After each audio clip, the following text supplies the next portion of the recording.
Hello students, welcome once again. Today we are going to discuss another one lesson of your first semester BCA, that is Off Studies by Francis Bacon.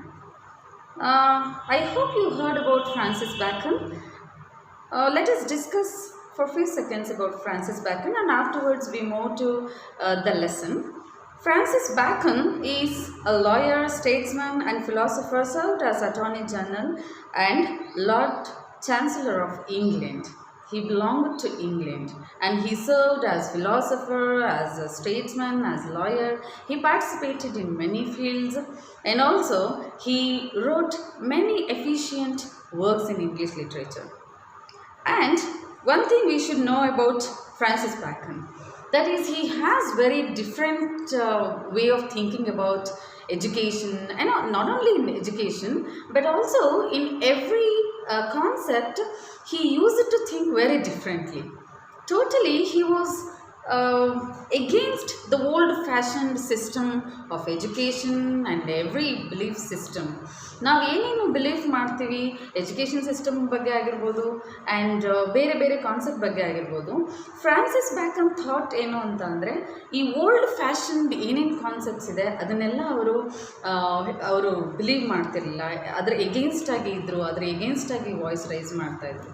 And here also in of studies he goes on discusses about the importance of studies and how we have to study, what is the reason why we have to study, all those things he discussed in this of studies lesson.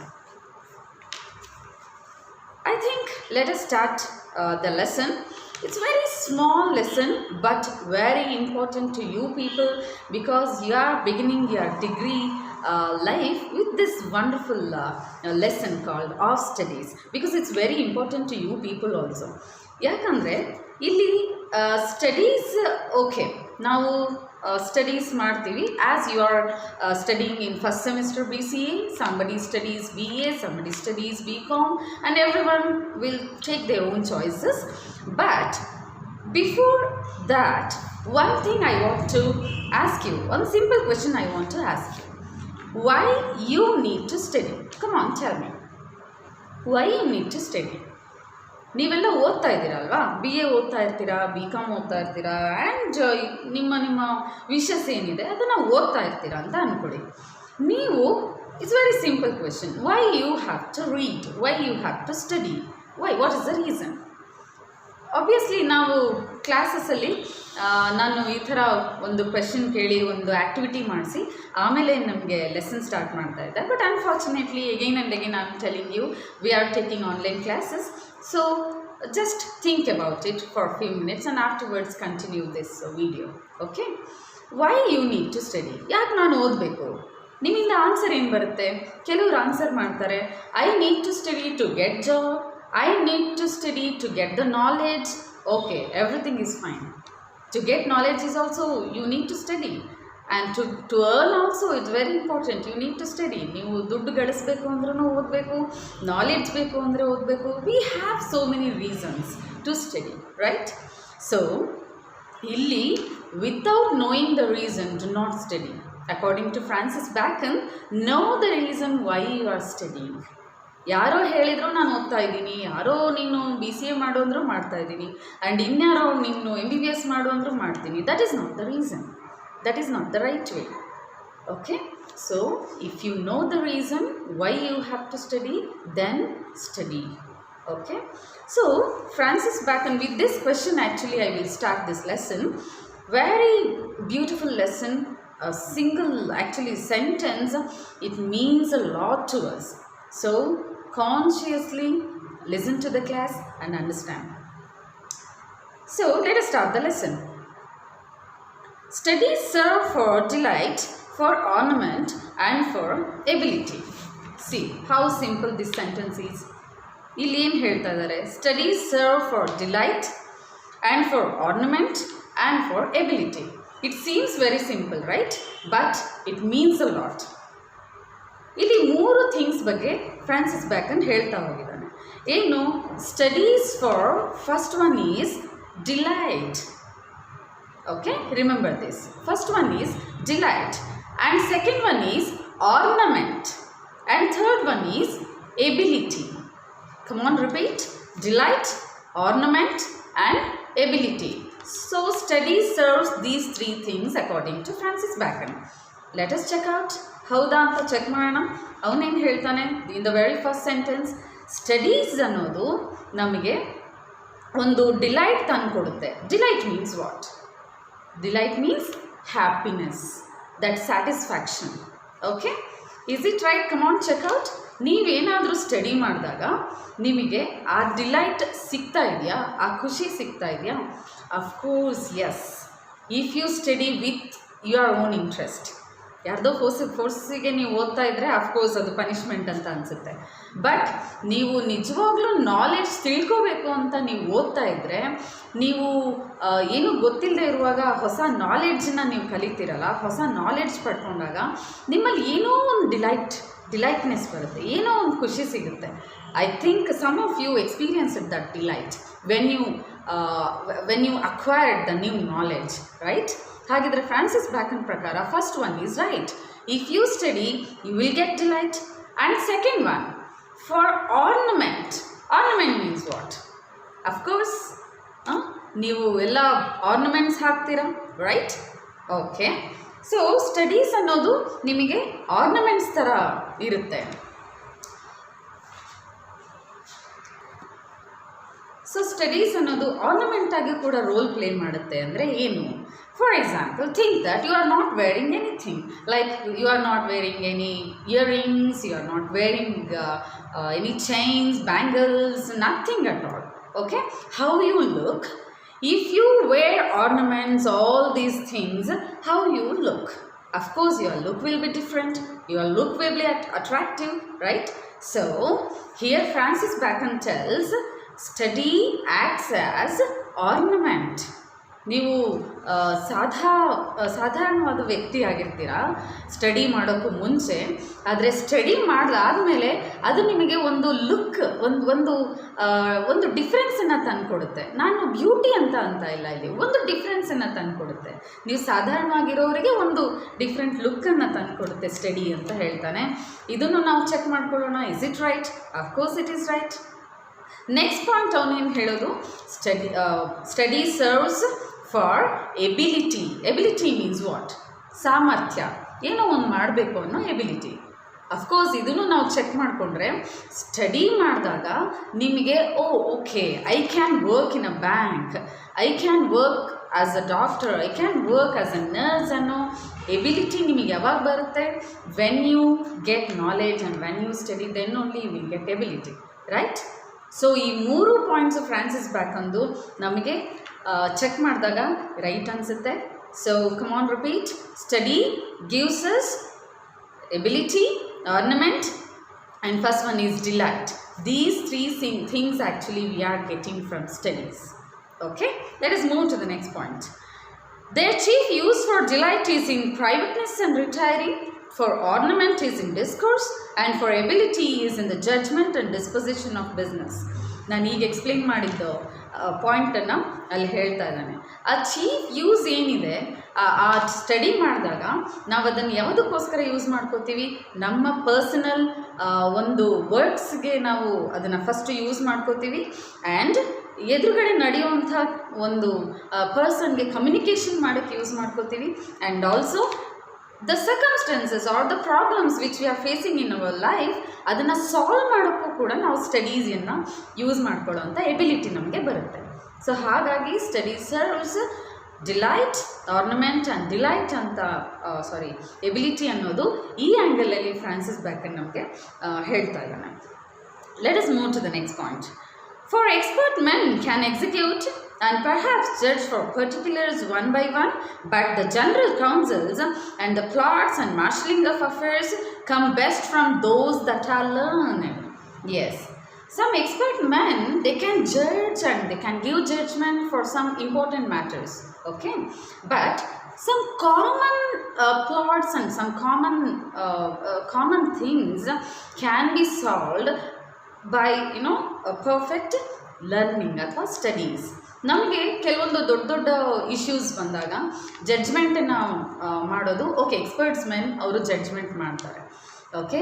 But ಚಿಕ್ಕ ಚಿಕ್ಕ ವಿಷಯಗಳು, ಚಿಕ್ಕ ಚಿಕ್ಕ ಒಂದು misunderstandings, ಜಗಳಗಳು ಬಂದಾಗ ಅದನ್ನು ಒಬ್ಬ ನಿಜವಾಗ್ಲೂ ಸ್ಟಡಿ ಮಾಡಿದವನು ಮಾತ್ರ. ಸ್ಟಡಿ ಅಂತ ಅಂದರೆ ಇಲ್ಲಿ one thing you have to remember, study ಅಂದರೆ ಎಗೈನ್ ಆ್ಯಂಡ್ ಎಗೈನ್ ಬುಕ್ ಓದೋದು ಅಂತ ಅಷ್ಟೇ ಅಂತ ಅನ್ಕೋಬೇಡಿ. Study means studying the society, studying the mentalities of people, studying the whatever happening in front of you. ನಿಮ್ಮ ಸುತ್ತ ನಡೀತಿರೋದನ್ನು ಸ್ಟಡಿ ಮಾಡೋದು, ಎವ್ರಿಥಿಂಗ್ ಮ್ಯಾಟರ್ಸ್, ಓಕೆ. ಹಾಗಾಗಿ ಯಾರು ಕರೆಕ್ಟಾಗಿ ಸ್ಟಡಿ ಮಾಡಿರ್ತಾರೆ ಆ ಥರದ ಚಿಕ್ಕ ಚಿಕ್ಕ ಒಂದು ಮಿಸ್ಅಂಡರ್ಸ್ಟ್ಯಾಂಡಿಂಗ್ಸ್, ಇಶ್ಯೂಸನ್ನು ಕೂಡ ಅವರು ಸಾಲ್ವ್ ಮಾಡ್ತಾರೆ. ಅಂಥ ಕೆಪಾಸಿಟಿ ಸ್ಟಡಿಯಿಂದ ನಮಗೆ ಬರುತ್ತೆ ಅಂತ ಹೇಳ್ತಾನೆ. Let us move to the next point. To spend too much time in studies is sloth. To use them too much for ornament is affectation. To make judgment wholly by their rules is the humor of a scholar. Francis Bacon ನಮಗೆ ಇಲ್ಲಿ studies ಅಂದರೆ ornament, delight ಅದೆಲ್ಲ ಹೇಳ್ತಾನೆ, okay. But ಇನ್ನೊಂದು ಫೇಸನ್ನು ಕೂಡ studies ಬಗ್ಗೆ ಹೇಳ್ತಾ ಹೋಗ್ತಾನೆ. ದಟ್ ಈಸ್ ವೆರಿ ಇಂಪಾರ್ಟೆಂಟ್ ನಾವು. ಹಾಗಿದ್ರೆ ನಾವು ಏನು ಬೆಳಗ್ಗೆಯಿಂದ ರಾತ್ರಿವರೆಗೂ ಬುಕ್ಸ್ ಹಿಡ್ಕೊಂಡು ಕೂತ್ಕೊಂಡ್ಬಿಡ್ಬೇಕಾ? 24 hours ಬುಕ್ ಬಿಟ್ಟು ಬೇರೆ ಹೋಗಬಾರ್ದ? ನೋ, ಹೀ ಟೆಲ್ಸ್ ಹಾಗಂತ ನೀವು studying, okay study helps us very much ಅಂಥೇಳಿ ಬುಕ್ ಹಿಡ್ಕೊಂಡು ಸುಮ್ಮನೆ ಕೂತ್ಕೊಂಡ್ಬಿಟ್ರಿ, ಲೈಕ್ ನಾವು ಹೇಳ್ತೀವಲ್ಲ ಬುಕ್ ಓಮ್ ಅಂತ, ಪುಸ್ತಕದ ಹುಳು ಅಂತ, ಹಂಗಾಗ್ಬಿಟ್ರಿ ಅಂತ ಅಂದರೆ that is also very dangerous, that is also wrong ಅಂತ ಹೇಳಿ ಈ ಸೆಂಟೆನ್ಸಲ್ಲಿ ಹೇಳ್ತಾ ಇದ್ದಾನೆ. ಏನು ಹೇಳ್ತಾನೆ? To spend too much time in studies is sloth. ನೀವು ಹಾಗಂತ ತುಂಬ ಸ್ಟಡೀಸ್ ಕಡೆನೇ ನೀವು ಗಮನ ಕೊಡ್ತಾ ಇದ್ದೀರಾ ಅಂದರೆ that is laziness. You will become lazy. You don't give work to your mind. ನಿಮ್ಮ ಮೈಂಡಿಗೆ ನೀವು ಕೆಲಸ ಕೊಡೋಲ್ಲ, ಲೇಸಿ ಆಗಿಬಿಡ್ತೀರಾ. One point. And to use them too much for ornament is affectation. Okay, ಅದನ್ನು ನಾವು ಯೂಸ್ ಮಾಡಬೇಕು, ಕಮ್ಯುನಿಕೇಷನ್ಗೆ ಯೂಸ್ ಮಾಡಬೇಕು ಅಂತ. ಓಕೆ, ನಾನು ಸ್ಟಡಿ ಮಾಡಿದ್ದೀನಿ ಅಂತ ಎಲ್ಲಿ ಬೇಕಲ್ಲಿ ಮಾತಾಡೋಕ್ಕೆ ಹೋಗ್ತೀರಾ ನೀವು? ನಿಮಗೆ ವಿಷಯ ಸಂಬಂಧನೇ ಇಲ್ಲದಿರೋ ಕಡೆ ಮಾತಾಡಿ ನಿಮ್ಮ ಟ್ಯಾಲೆಂಟನ್ನು ಯೂಸ್ ಮಾಡ್ಕೊಡೋಕ್ಕೆ ಹೋಗ್ತೀರಾ ಅಂದರೆ ದಟ್ ಈಸ್ ಯುವರ್ ಫೂಲಿಶ್ನೆಸ್. ನಿಮಗೆ ಆಡ್ಕೊಂಡ್ಬಿಡ್ತಾರೆ, ಏನಪ್ಪ ಇವನು ಸಂಬಂಧನೇ ಇಲ್ಲ ಸುಮ್ಮನೆ ಮಾತಾಡೋಕ್ಕೆ ಬರ್ತಾನೆ ಅಂತ. ಹಾಗಾಗಿ that affects you. Studying, using them too much is also will affect you. Next, to make judgment wholly by their rules is the humor of a scholar. Okay, ನನಗೆ ಗೊತ್ತು, ನನಗೆ ಜಡ್ಜ್ಮೆಂಟ್ ಮಾಡೋಕ್ಕೆ ಬರುತ್ತೆ, ನಾನು ಸ್ಟಡಿ ಮಾಡಿದ್ದೀನಿ ಅಂಥೇಳಿ ನಿಮ್ಮ ಕಣ್ಮುಂದೆ ಏನೇ ನಡೀತಿದ್ರು ಅದಕ್ಕೆ ನೀವು ಒಂದು ಜಡ್ಜ್ಮೆಂಟ್ ಕೊಡೋಕ್ಕೆ ಹೋಗ್ತಿದ್ದೀರಾ, ಎಲ್ಲದಕ್ಕೂ ಮೂಗು ತೋರಿಸಿ ಅಂದರೆ that is also very wrong. That is the humour of a scholar. ಅದು ತಮಾಷೆ ಅಂತ ಅನ್ಸ್ಕೊಂಡ್ಬಿಡುತ್ತೆ. So, be careful while executing your studies. Okay, ನೀವು ಸ್ಟಡಿ ಮಾಡಿದ್ದೀರಾ, ಓಕೆ, ಬಟ್ ಯಾಕೆ ಮಾಡಿದ್ದೀವಿ, ಎಲ್ಲಿ ನಾನು ಅದನ್ನು ಎಕ್ಸಿಕ್ಯೂಟ್ ಮಾಡಬೇಕು, ಅದನ್ನೂ ಕೂಡ ನಿಮ್ಮ ಮೈಂಡಲ್ಲಿ ಇರಬೇಕು ಅಂತ ಫ್ರಾನ್ಸಿಸ್ ಬ್ಯಾಕನ್ ಹೇಳ್ತಾ ಹೋಗ್ತಾನೆ. In next sentence, they perfect nature and are perfected by experience, for natural abilities are like natural plants that need pruning by study. Yes, very beautiful sentence actually. I like this sentence very much.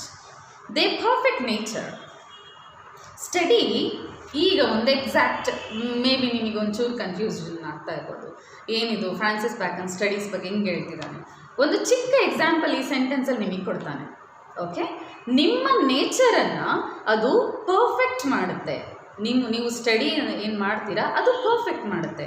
ಇನ್ನೂ ಒಂದು step ಮುಂದೆ ಹೋಗಿ, and are perfected by experience, for natural abilities are like natural plans.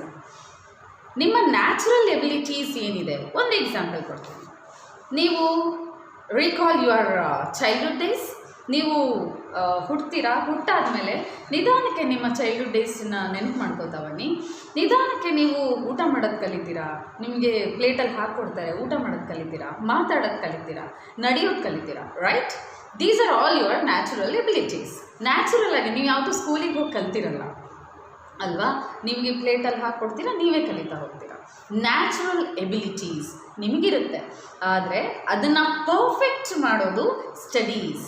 For example, ಈಗ ಪ್ಲೇಟಲ್ಲಿ ನಿಮಗೆ ತಿನ್ನೋದು ಬಂದಿದೆ, okay, ಅದು ನಿಮ್ಮ natural ability.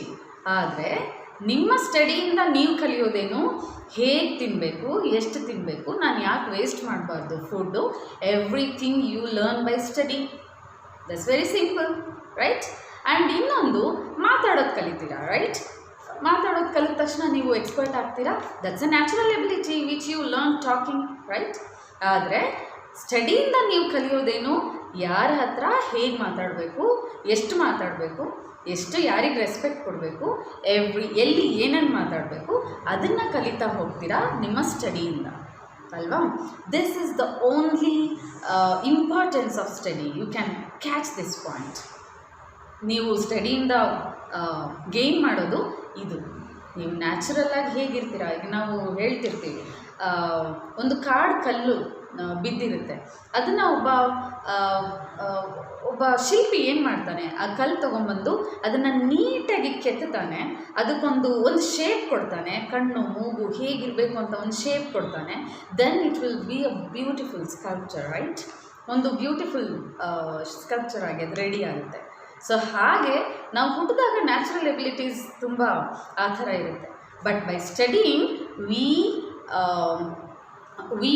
we actually improve ourselves. We learn how to and when to and how much. All these things we learn from studying. So ಆ ಒಂದು ಪಾಯಿಂಟನ್ನು ಈ ಸೆಂಟೆನ್ಸಲ್ಲಿ ಹೇಳ್ತಾ ಇದ್ದಾನೆ. Let us go to the next point. Crafty men condemn studies, simple men admire them, and wise men use them. For they teach not their own use, but that is a wisdom without them and above them, one by observation. ಇಲ್ಲಿ ತುಂಬ ಒಂದು tricky ಆಗಿರೋ ಸೆಂಟೆನ್ಸನ್ನು ಹೇಳಿದ್ದಾನೆ. ನಾನು ಆವಾಗಲೇ ಹೇಳ್ತಾ ಇದ್ದೆ, it seems very simple sentence but it tells us so many things ಅಂತ. ಈ ಸೆಂಟೆನ್ಸು ನಮಗೆ ಹಾಗೆ ಅನಿಸುತ್ತೆ. ಏನು? Crafty men condemns studies. ಇಲ್ಲಿ ಯಾವ್ಯಾವ ಥರ ಪರ್ಸನ್ಸ್ ಇರ್ತಾರೆ, ಅವರು ಸ್ಟಡಿಯನ್ನು ಹೇಗೆ ನೋಡ್ತಾರೆ ಅನ್ನೋದನ್ನು ಇಲ್ಲಿ ಎಕ್ಸ್ಪ್ಲೇನ್ ಮಾಡ್ತಾ ಇದ್ದಾರೆ. ಓಕೆ, ಏನು? ಒಬ್ಬ ಕ್ರಾಫ್ಟಿ ಮೆನ್ ಅಂತ ಅಂದ್ಕೊಳ್ಳಿ. ಕ್ರಾಫ್ಟಿ men's mean who loves art, who is an artist. Okay, ಒಂದು ಕಲೆನ ಇಷ್ಟಪಡೋವಂಥವ್ನು, ಆ ಥರದ ಪರ್ಸನ್ಸು ಕ್ರಾಫ್ಟಿ ಮೆನ್. ಕಂಡಮ್ ಸ್ಟಡೀಸ್, ಅವರು ಸ್ಟಡಿನ ಕಂಡಮ್ ಮಾಡ್ತಾ ಇರ್ತಾರೆ. ನೀವು ಇದನ್ನು ಅಬ್ಸರ್ವ್ ಮಾಡ್ತಾ ಇರ್ಬೋದು, ನಿಮ್ಮ ಅಕ್ಕಪಕ್ಕ, ನಿಮ್ಮ ಸೊಸೈಟಿಲಿ, ನಿಮ್ಮ ಫ್ರೆಂಡ್ಸು, ಈ ಯಾರು ತುಂಬ ಆರ್ಟಿಸ್ಟಿಕ್ ಆಗಿರ್ತಾರೆ, ತುಂಬ ಆರ್ಟನ್ನು ಬಿಲೀವ್ ಮಾಡೋರು ಇರ್ತಾರೆ, ಅವರು ತುಂಬ ಆ ಸ್ಟಡೀಸನ್ನು ಕಂಡಮ್ ಮಾಡ್ತಾ ಇರ್ತಾರೆ. ಏನೇನು ಓದಿ ಉದ್ಧಾರ ಆದರೆ ಏನು, ಓಕೆ, ಜೀವನ ಮಾಡೋದು ಹೇಗೆ ಗೊತ್ತಿರಬೇಕು, all those things they use to say. I think you have heard. And next, simple men admire them.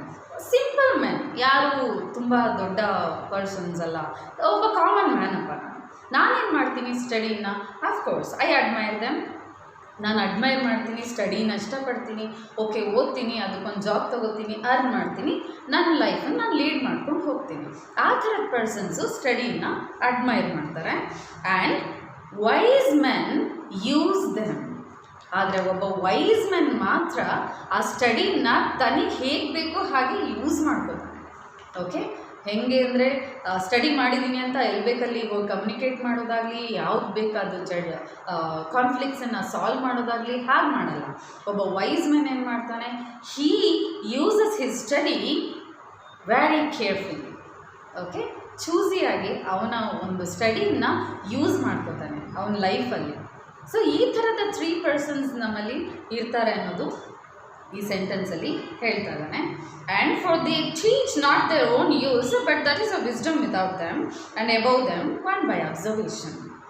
They actually teach not for their own use, ಅವರ ಯೂಸಿಗೋಸ್ಕರ ಅಲ್ಲ. ಆಮೇಲೆ ಅವರು ಅಬ್ಸರ್ವ್ ಮಾಡ್ತಾ ಇರ್ತಾರೆ ಸೊಸೈಟಿನ ಸ್ಟಡಿ ಮಾಡ್ತಾ ಇರ್ತಾರೆ.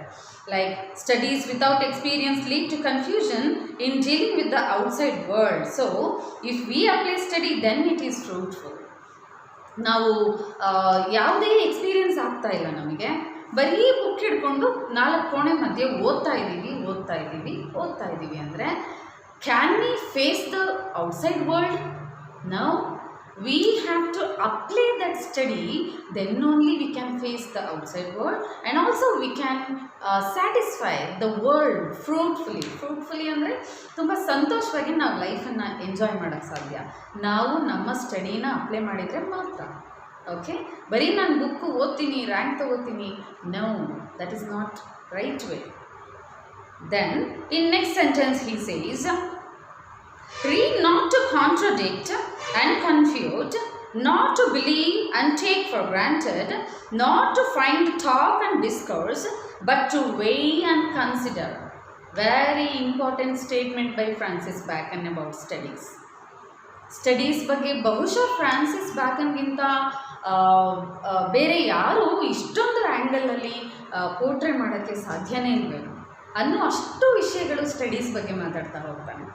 ಇಲ್ಲಿ ಹೇಳ್ತಾನೆ, read not to contradict and confute ಅಂತ ಅಂದರೆ ನೀವು ಮಾತಾಡೋಕ್ಕೆ ಸ್ಟೇಟ್ಮೆಂಟ್ಸ್ ಮಾಡೋಕ್ಕೆ ಅಥವಾ ಏನನ್ನೋ ಒಂದು ಸೀಕ್ರೆಟಾಗಿ ಇಡೋಕ್ಕೆ ಓದಬೇಡಿ ಅಂತ ಹೇಳ್ತಾನೆ. Read not to contradict and confute and not to believe and take for granted.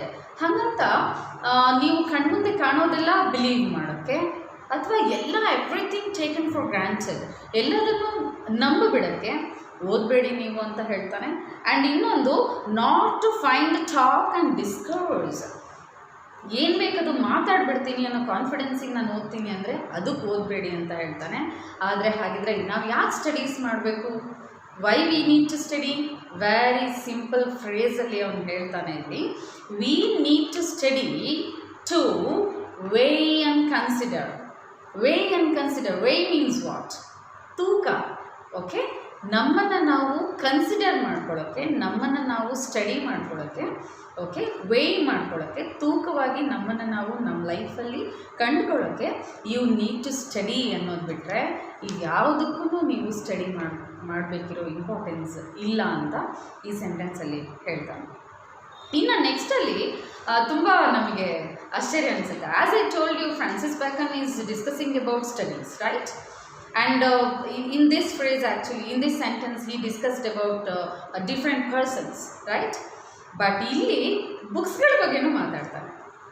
ಯಾವ ಥರದ ಬುಕ್ಸು ಹಾಗಿದ್ರೆ ನಮ್ಗೆ ಯಾವ ಥರ ಖುಷಿ ಕೊಡುತ್ತೆ, ಯಾವ ಥರ ಬುಕ್ಸ್ ಓದಬೇಕು, everything he actually relates to us about studies ಬಗ್ಗೆ ಏನೆಲ್ಲ ಇದೆ ಬುಕ್ಸ್ ಬಗ್ಗೆ ಮಾತಾಡ್ತಾನೆ, ಡಿಫ್ರೆಂಟ್ ಟೈಪ್ಸ್ ಆಫ್ ಪರ್ಸನ್ಸ್ ಬಗ್ಗೆ ಮಾತಾಡ್ತಾನೆ, ಆ್ಯಂಡ್ ರೀಸನ್ ಯಾಕೆ ಸ್ಟಡಿ ಮಾಡಬೇಕು ಅಂತ ಮಾತಾಡ್ತಾನೆ, ಯಾಕೆ ಮಾಡಬಾರ್ದು ಅಂತ ಮಾತಾಡ್ತಾನೆ. Everything Hi tells about studies. So ಇಲ್ಲಿ ಬುಕ್ಸ್ ಬಗ್ಗೆ ಹೇಳ್ತಾ ಇದ್ದಾನೆ. ಯಾವ್ಯಾವ ಥರ ನಾವು ಸ್ಟಡೀಸ್ ಮಾಡಬೇಕು ಅಂದರೆ ಯಾವ್ಯಾವ ಥರ ಬುಕ್ಸ್ ಇರುತ್ತೆ, ಅದನ್ನು ಯಾವ್ಯಾವ ಥರ ಟೇಸ್ಟ್ ಮಾಡಬೇಕು. Taste in the sense how to read it. Here he tells, some books are to be tasted, others to be swallowed, and some few to be chewed and digested. Very actually humorous and very interesting sentence. ಈ ಥರ ನಾನು ಬಹುಶಃ ಕೇಳೇ ಇಲ್ಲ, Francis ಬ್ಯಾಕನ್ ಸೆಂಟೆನ್ಸಲ್ಲಿ ಕೇಳಿದ್ದೀನಿ. ಏನು, some books, ಕೆಲವೊಂದು books ಯಾವ ಥರ ಇರುತ್ತೆ, they are to be tasted. Taste means ಊಟ ಮಾಡಬೇಕಾದ್ರೆ ಉಪ್ಪಿನಕಾಯಿ ಟೇಸ್ಟ್ ಮಾಡ್ತೀರಲ್ವಾ, ತಟ್ಟೆ ಸೈಡಿಗೆ ಸ್ವಲ್ಪ ಹಾಕ್ಕೊತೀರಾ, ಊಟ ಬೋರ್ ಆಗುತ್ತೆ ಅಂತ ಏನು ಮಾಡ್ತೀರಾ, ಸ್ವಲ್ಪ ಉಪ್ಪಿನಕಾಯಿ ನೆಂಚ್ಕೊತೀರಾ. ಸೊ ಆ ಥರ some books you need to taste it ಅಷ್ಟೇ. ಆ ಥರದ ಕೆಲವು ಬುಕ್ಸ್ ಇರುತ್ತೆ, ಅದನ್ನ ಯೋಚನೆ ಮಾಡಿ, ಅದನ್ನು you have to taste it ಅಷ್ಟೇ. ಇನ್ನು ಕೆಲವು ಇರುತ್ತೆ, others to be swallowed. Swallow means what? So ಏನಾದರೂ ಇಟ್ಟ ತಕ್ಷಣ ನುಂಗ್ಬಿಡ್ತೀರಲ್ಲ, ಅದು ನೀವೇನೂ ಮಾಡಲ್ಲ, ಏನೂ ರಿಸ್ಕೇ ತಗೊಳ್ಳಲ್ಲ, ಸುಮ್ಮನೆ ಸಲೀಸಾಗಿ ನುಂಗ್ಬಿಡ್ತೀರ. ಸೊ ಆ ಥರ ಕೆಲವು ಬುಕ್ಸ್ ಇರುತ್ತೆ, ಅದನ್ನು ನೀವು ಸ್ವ್ಯಾಲೋ ಮಾಡಬೇಕು. ಓಕೆ, ಆ್ಯಂಡ್ ಇನ್ನೊಂದು ತುಂಬ ಇಂಟ್ರೆಸ್ಟಿಂಗಾಗಿ ಹೇಳ್ತಾನೆ, some few to be chewed and digested. ಇನ್ನು ಕೆಲವು ಬುಕ್ಸ್ ಇರುತ್ತೆ, ಅದನ್ನು ನೀವು ನುಂಗಕ್ಕೂ ಆಗಲ್ಲ ಸುಲಭವಾಗಿ, ಅಥವಾ ಜಸ್ಟ್ ಟೇಸ್ಟ್ ಮಾಡೋಕ್ಕೂ ಆಗಲ್ಲ. They should be chewed and digested. ನೀವು ಅದನ್ನು ಜಗಿಬೇಕಾಗುತ್ತೆ, ಅರ್ಗಿಸ್ಕೊಳ್ಬೇಕಾಗುತ್ತೆ, ಡೈಜೆಸ್ಟ್ ಮಾಡ್ಕೋಬೇಕಾಗುತ್ತೆ. For example science books. Okay, can you read and taste science book and you will can you get knowledge of it? ಯಾವುದೋ ಸೈನ್ಸ್ ಬುಕ್ಕನ್ನು ನಿಮಗೆ ನಾನು ತಂದುಕೊಟ್ರೆ ಸುಮ್ಮನೆ ಹಿಂಗೆ ಮೇನ್ ಪಾಯಿಂಟ್ಸ್ ಓದಿ ನಿಮಗೆ ಅರ್ಥ ಆಗ್ಬಿಡುತ್ತಾ? ಇಲ್ಲ ಅಲ್ವಾ? You need to digest it and swallow it, right? So ಹಾಗೆ ಫಸ್ಟು ಪಾಯಿಂಟಲ್ಲಿ ಹೇಳ್ದ some books are to be tasted ಅಂತ. ನೀವು ಟೇಸ್ಟ್ ಮಾಡಬೇಕಷ್ಟೆ. Okay, for example you are all grown ups. I will give you example. ಕೆಲವೊಂದು books ಇರುತ್ತೆ related to sex, related to physical relationship. So ಆ ಥರದ ಬುಕ್ಸನ್ನು ನೀವು ಗ್ರೌನ್ ಅಪ್ಸ್ ಇಂಟ್ರೆಸ್ಟಿಂಗಾಗಿ ನೋಡ್ತಿರ್ತೀರಲ್ವ, ಅಂಥದ್ದನ್ನು ಏನು ಮಾಡಬೇಕು, you should not chew and digest it, you should taste it ಅಷ್ಟೇ. ನೀವು ಆ ಥರದನ್ನು ಟೇಸ್ಟ್ ಮಾಡಬೇಕಾಗುತ್ತೆ ಅಷ್ಟೇ. ಓಕೆ, ಸೊ ಹೀಗೆ ನಮ್ಮ ಮುಂದೆ ವೆರೈಟೀಸ್ ಆಫ್ ಬುಕ್ಸ್ ಬರುತ್ತೆ. ಅದನ್ನು ನಾವು ಹೇಗೆಲ್ಲ ತಗೋಬೇಕು ಅನ್ನೋದು ತುಂಬ ಇಂಟ್ರೆಸ್ಟಿಂಗಾಗಿ ಈ ಸೆಂಟೆನ್ಸಲ್ಲಿ ಹೇಳ್ತಾ ಹೋಗಿದ್ದಾನೆ. That is some books are to be read only in parts, others to be read but not curiously, and some few to be read wholly and with diligence and attention. ಈಗ ಹೇಳಿದೆ ಅಲ್ವಾ, ಹಾಗೆ ಕೆಲವೊಂದನ್ನು ನೀವು ಪಾರ್ಟ್ ಮಾಡಿ ಓದಬೇಕಾಗುತ್ತೆ, ಒಂದೇ ಸರಿ ಓದ್ಬಿಡೋಕ್ಕಾಗಲ್ಲ. And ಕೆಲವೊಂದು curious ಆಗಿ ಓದಬೇಕಾಗುತ್ತೆ. ಓಕೆ, ಕ್ಯೂರಿಯಾಸಿಟಿ ಇಟ್ಕೊಂಡು ಓದಬೇಕಾಗುತ್ತೆ. ಇನ್ನು ಕೆಲವೊಂದು ಹೋಲಾಗಿ ಓದಿದರೆ ಮಾತ್ರ ನಿಮಗೆಲ್ಲ ಅರ್ಥ ಆಗೋದು, like science, mathematics and all those books. ನೀವು ಪೂರ್ತಿ ಅದನ್ನು ಅರ್ಥ ಮಾಡ್ಕೊಂಡಾಗ ಮಾತ್ರ you will digest it. So ಆ ಥರ ಬುಕ್ಸು ನಾವು ಬುಕ್ಸ್ ಜೊತೆ ಡೀಲ್ ಮಾಡಬೇಕು ಅಂತ ಫ್ರಾನ್ಸಿಸ್ ಬ್ಯಾಕನ್ ಹೇಳ್ತಾನೆ. In next sentence, some books also may be read by deputy and extracts made of them by others, but what would be only in the less important arguments. Yes, ಇನ್ನೂ ಒಂದು ಹೇಳ್ತಾನೆ, ಏನು ಕೆಲವೊಂದು ಬುಕ್ಸನ್ನು ನೀವು deputy ಆಗಿ ಓದಿದ್ರೂ ನಡೆಯುತ್ತೆ. ಈಗ ಫಾರ್ ಎಕ್ಸಾಂಪಲ್ ತುಂಬ ಅದು ಇಂಪಾರ್ಟೆಂಟ್ ಇಲ್ಲ, ಲೆಸ್ ಇಂಪಾರ್ಟೆನ್ಸ್ ಇದೆ ಅನ್ನೋವಂಥ ಬುಕ್ಕನ್ನು ಆ ಬುಕ್ ಬಗ್ಗೆ ರಿವ್ಯೂ ಬರೆದಿರೋದು ಅಥವಾ ಆ ಬುಕ್ ಬಗ್ಗೆ ಒಂದು ಕ್ರಿಟಿಸೈಸ್ ಮಾಡಿರೋಂಥ ಇನ್ನೊಂದು ಚಿಕ್ಕ ಸಮ್ಮರಿನೋ ಅದನ್ನು ಓದ್ಬಿಟ್ರೂ ಸಾಕು. It is there is no question of reading whole book if it is less importance. So ಅದನ್ನೂ ಕೂಡ ಹೇಳ್ತಾನೆ. ನೋಡಿ ಎಷ್ಟು ಚಿಕ್ಕ ಮೈನ್ಯೂಟ್ ಥಿಂಗ್ಸನ್ನು ಅವನಿಲ್ಲಿ ನಮಗೆ ಹೇಳ್ತಾ ಹೋಗ್ತಾನೆ. And the manner sort of books else distilled books are like common distilled waters flashy things. ಆದರೆ ಕೆಲವೊಂದು ಬುಕ್ಸ್ ಇರುತ್ತೆ ಹೆಂಗೆ ಅಂದರೆ ಲೈಕ್ ಅ ಡಿಸ್ಟಿಲ್ಡ್ ವಾಟರ್, ಎಷ್ಟು ಕ್ಲಿಯರ್ ಇರುತ್ತೆ ನೋಡಿ. ಡಿಸ್ಟಿಲ್ಡ್ ವಾಟರ್ ಅಲ್ವಾ, ಎಷ್ಟು ನಮಗೆ ಕ್ಲಿಯರಾಗಿ ಕಾಣಿಸ್ತಿರುತ್ತೆ. ಕೆಲವೊಂದು ಬುಕ್ಸು ಆ ಥರ ಇರುತ್ತೆ. ಆ ಥರದ್ದನ್ನು ನೀವು ಓದಲೇಬೇಕಾಗುತ್ತೆ, ಯಾಕಂದರೆ ಅವು ನಿಮಗೆ ಆ ಫ್ಲ್ಯಾಶಿಂಗ್ ಥಿಂಗ್ಸನ್ನು ಕೊಡ್ತಾ ಹೋಗುತ್ತೆ, ಹೊಸ ಥಿಂಗ್ಸನ್ನು ನಿಮಗೆ ತೋರಿಸ್ಕೊಡ್ತಾ ಹೋಗುತ್ತೆ. ಹೀಗೆ ಬುಕ್ಸ್ಗಳ ಜೊತೆ ನಾವು ಒಂದು ರಿಲೇಷನ್ಶಿಪ್ಪನ್ನು ಇಟ್ಕೋಬೇಕು ಅಂತ ಹೇಳ್ತಾ ಹೋಗ್ತಾನೆ. ಬಹುಶಃ Francis Bacon in different ideas of dealing with books and why we need to study and how actually we see different types of persons ಅನ್ನೋದನ್ನು ಫ್ರಾನ್ಸಿಸ್ ಬ್ಯಾಕನ್ ತುಂಬ ಇಂಟ್ರೆಸ್ಟಿಂಗಾಗಿ ಈ ಪಾರ್ಟಲ್ಲಿ ಹೇಳ್ತಾ ಹೋಗಿದ್ದಾನೆ, ಈ ಒಂದು ಆರ್ಟಿಕಲಲ್ಲಿ. ಓಕೆ, ಐ ಹೋಪ್ ನೆಕ್ಸ್ಟು ಇನ್ನೊಂದು ಚಿಕ್ಕ ಪ್ಯಾರಾಗ್ರಾಫ್ ಇದೆ, ನೆಕ್ಸ್ಟ್ ವಿಡಿಯೋಲಿ ಅದನ್ನು ನಾನು ಕಂಟಿನ್ಯೂ ಮಾಡ್ತೀನಿ. I hope you understood. If you have any doubts, of course contact me. Okay, text me. I will solve your doubts if it is possible.